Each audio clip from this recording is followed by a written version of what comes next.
line 3 here. Should be Leslie. Hello, Leslie. Despite the strike, Radio Basildon's still on air, turning out its diet of music, phone-ins and community news 7 days a week between 7 a.m. to 6 p.m. to a potential audience of 70,000 people. Since the strike began 2 months ago, the station manager and sales manager have resigned. The station's being run with the help of what the remaining management call volunteers and what the Association of Broadcasting Staffs, the union involved, call strikebreakers. The strike began with the sacking of an engineer and a producer. The station's chairman explained the reason was just lack of money. Yes, we've always been on a tight shoestring. We're walked on a tightrope, if you like. We sell advertising, every penny's paid back in. As you know, there's very few paid staff. The board of directors and myself receive no money, no expenses at all. And lots of people got volunteers on the radio side, as you'll see, as well as us people on the administration side.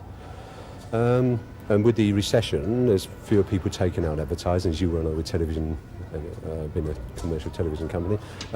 We just less and less commercials being sold, and we just couldn't afford to do it. It's as simple as that. This is something they've said from the outset. They've never shown us the books. They put this argument to the mediator. In spite of what they said about their financial position, the mediator still found in favour of the union. Now, the sackings were taken to the arbitration service, and the arbitration service said you should take the people back on. Why didn't you? Simpler, we didn't have the money. I'm absolutely amazed when the mediator in his recommendation stated take these two back on. Talks between the two sides broke up bitterly, with management claims that they'd been abused by union officials. The ABS have now stepped up their action and have even called in the government. As far as we're concerned, the company has refused to accept the recommendation to reinstate our two members. We're trying to do two things. We're trying to put pressure on them to accept the recommendation to re-engage the two members.